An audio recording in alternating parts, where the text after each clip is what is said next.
Parents को बोलते हुए सुना, तो हमारी बातें नहीं मानता, ये हमारी सुनता ही नहीं है, हम तो कई बार इसको हमने इनको कितनी बार बोला है मगर ये हमारी नहीं सुनते। तो यदि आपकी लाइफ में ये इंसिडेंट्स बार बार रिपीट होता है कि बच्चे आपकी बात नहीं सुनते हैं, बच्चे आपकी बात नहीं मानते हैं, तो इसका मेजर कारण है लैक ऑफ बॉन्डिंग। क्यों होती है, क्यों एक पेरेंट और एक बच्चे के बीच में बॉन्डिंग की कमी को नहीं समझता, नहीं बोलता, नहीं रिस्पॉन्स देता, नहीं उस पर अमल करता। सबसे मेजर कारण ये है कि आजकल पेरेंट्स अपने बच्चों से कम्युनिकेट नहीं करते, और अगर कम्युनिकेशन रखते भी हैं तो वो मात्र फोर्स होता है कि जो मैंने कह दिया वो करो। तो इसमें बच्चे की जो खुद के आइडियाज़ हैं, खुद के व्यूज़ हैं, वो हैम्पर होते हैं, उसकी आइडियोलॉजी को ठेस पहुंचती है।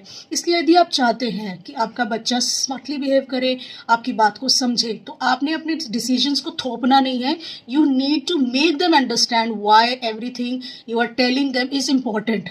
जी, अक्सर स्कूल में कुछ ना कुछ शैतानी करके आते हैं, टीचर की कंप्लेंट होती है, स्टिल पेरेंट यही कहता है मैडम ये तो हमारी सुनता नहीं। आप देखिए अड़ोस पड़ोस में भी बच्चे कई बार न्यूसेंस क्रिएट करते हैं, एक दूसरे को डिस्टर्ब करते हैं, किसी ना किसी नेबरहुड में वो एक ऐसा माहौल क्रिएट कर देते हैं जिस वजह से झगड़े होते हैं, बच्चों की वजह से झगड़े होते हैं, ये सच बात है। और कई बार ये झगड़े आपके घर के अंदर भी हो जाते हैं।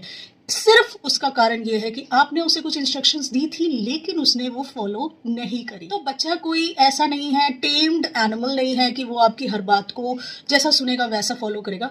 उसकी अपने आइडियाज़ हैं, उसे अप्रिशिएट करिए, सबसे पहली चीज़। दूसरी चीज़ कम्युनिकेशन विद एन एग्जाम्पल। आपने जो भी बात उसको बतानी है, you need to state an example, you need to set example. सबसे पहली बात, स्टेट एंड सेट में बहुत फ़र्क है।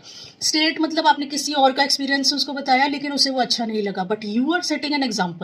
वो कहेगा मेरे पेरेंट्स भी ऐसा करते हैं, तो that will be the best example the child will receive. बच्चे पे चीज़ें थोपने की बजाय उसे समझाइए, उसे यकीन दिलाइए कि जो आप समझा रहे हैं वो उसके बेनिफिट के लिए है।